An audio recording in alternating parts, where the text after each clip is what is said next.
ETF index mutual funds నేర్చుకుని stock మార్కెట్లో రాణించాలనుకుంటున్నారా? వెంటనే ఈ నెంబర్కి కాల్ చేయండి.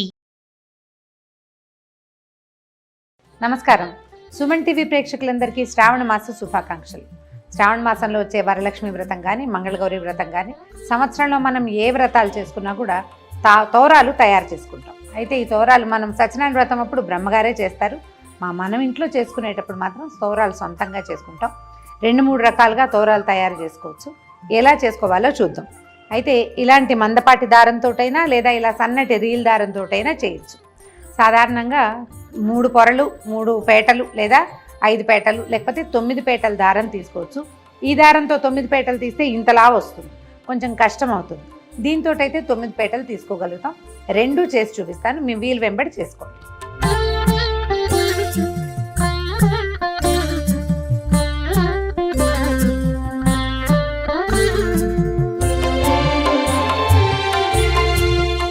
ఒకటి, 2, 3,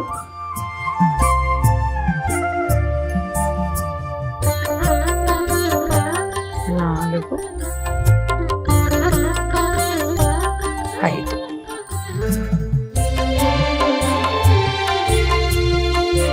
5 పోగుల దారం తీసుకున్నాము. దీనికి పసుపు రాసేసి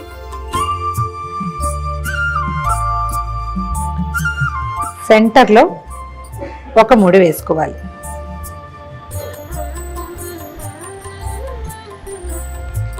ఒక చిన్న మామిడాకును తీసుకుని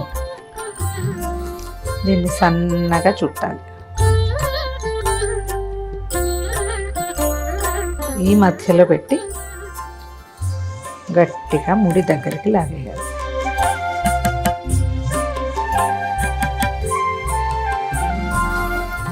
సెంటర్లో ఉంది కదా, ఇటు 4 సాదా ముళ్ళు వేసేసుకోవాలి.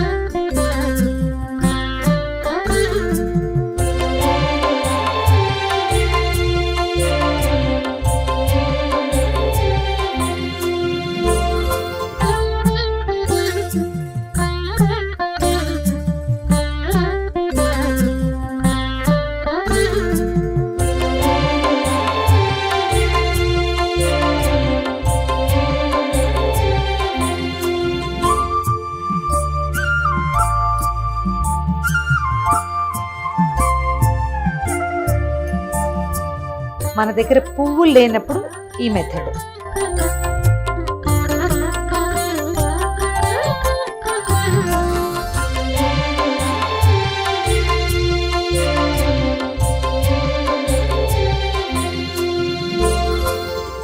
ఐదు పొరలే తీసుకున్నాము.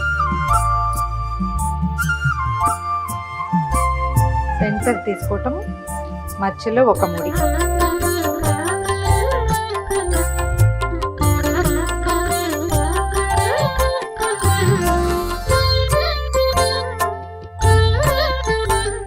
మధ్యలో పెట్టి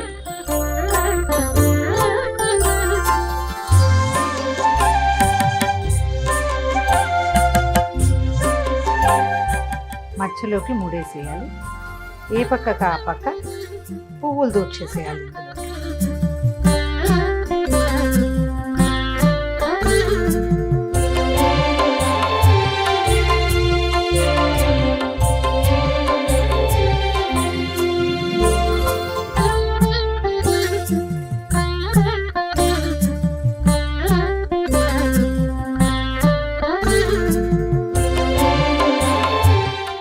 ఇది మందపాటి దారం కాబట్టి ఇలా వేస్తాం.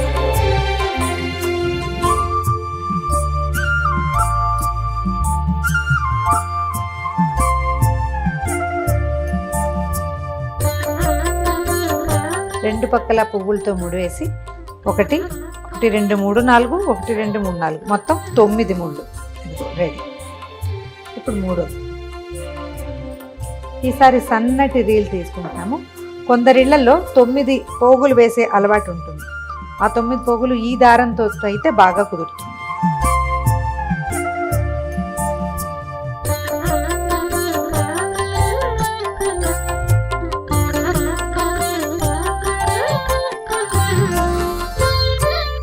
రీల్ దారంతో 9 పోగులు తీసుకున్నాము.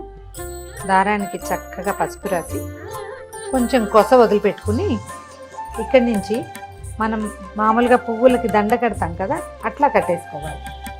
ఏవైనా సన్నటి పువ్వుల దండ కడతాం కదా, సన్న సన్న పువ్వులు ఉంటాయి, ఇవి మన కనకాంబరాలు, తర్వాత ఏమో మన నందివర్ధనాలు అలాంటివి. ఇట్లా మామూలు పువ్వుల దండకి ఎట్లా ముడేస్తాం అలా వేసేసుకోవాలి. కాస్త దూరంగా కడితే సరిపోతుంది.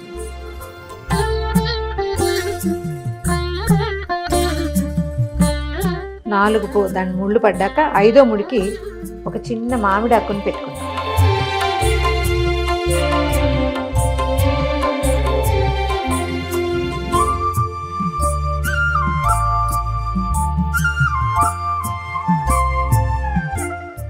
ఇంకొకసారి సెక్యూర్డ్గా ఇంకొక ముడి వేసేద్దాం మధ్యలో.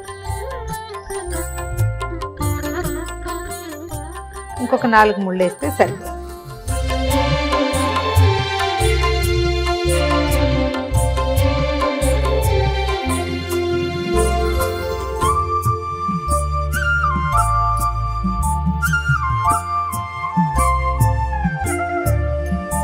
ఒకటి 2 3 4 5 6 7 8 9.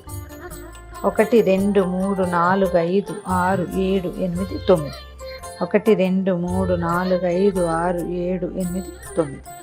ఈ 9 గ్రంథులకి పూజ చేస్తారు. అమ్మవారి ఒక్కొక్క నామాన్ని చెప్తూ ఓం కమలాయై నమః ప్రథమ గ్రంథిం పూజయామి, ఓం రమాయై నమః ద్వితీయ గ్రంథిం పూజయామి, ఓం లోకమాత్రే నమః తృతీయ గ్రంథిం పూజయామి, ఓం విశ్వజనన్యై నమః చతుర్థ గ్రంథిం పూజయామి, ఓం మహాలక్ష్మ్యై నమః పంచమ గ్రంథిం పూజయామి, ఓం క్షీరాబ్ధితనయాయై నమః షష్టమ గ్రంథిం పూజయామి, ఓం విశ్వసాక్షిణ్యై నమః సప్తమ గ్రంథిం పూజయామి, ఓం చంద్రసోదర్యై నమః అష్టమ గ్రంథిం పూజయామి, ఓం శ్రీవరలక్ష్మ్యై నమః నవమ గ్రంథిం పూజయామి.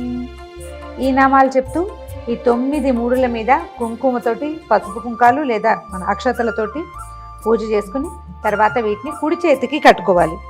బధ్నామి దక్షిణే హస్తే నవసూత్రం శుభప్రదం పుత్రపౌత్రాభివృద్ధించ సౌభాగ్యం దేహి మే రమే. ఈ శ్లోకం చెప్తూ కుడి చేతికి కట్టుకోవాలి. ఇది ఎట్లా అంటే చేతిలో కొన్ని అక్షింతలు తీసుకుని చేయి గుప్పెడి మూసి వెనక్కి తిప్పాలి. ఇంట్లో ఉన్న వాళ్ళు ఎవరితోటైనా సరే కుడి చేతికి కట్టించుకోండి, లేదా మీరే ఒక ముడి కాస్త జాగ్రత్తగా వేసి తర్వాత అక్షతల్ని అమ్మవారి మీద వేయటం, మళ్ళీ అక్షంతలు తీసుకుని కథ వింటమే. చూశారు కదా, మీ వీలు వెంబడి ఎలా కుదిరితే అలా చేసుకోండి.